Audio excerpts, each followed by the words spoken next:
Police report. The Sir Nation kinumpirma naman po ng 6th Infantry Division ng Armed Forces of the Philippines na naganap ang insidente ng pamamaril sa isang checkpoint sa Tiboli, South Cotabato noong gabi ng April 9, 2026. Ayon sa militar, may kaugnayan ang insidente sa naunang engkwentro sa parehong araw kung saan tumulong ang tropa, katuwang ang lokal na pamahalaan sa paglikas at pagsuko ng isang sugatang miyembro po ng Communist Terrorist Group o ito pong CTG.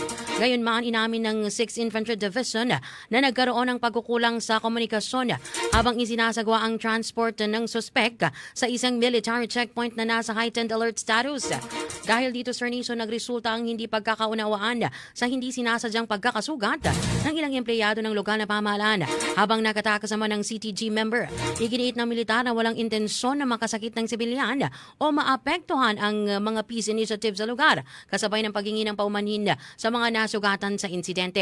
Mga Sir Nation, nanawagan din po ang mga otoridad sa natitirang miyembro ng CTG na tumakas na sumuko na lamang at samantalahin ang tulong ng pamahalaan para sa kanilang ligtas na pagbabalik sa lipunan.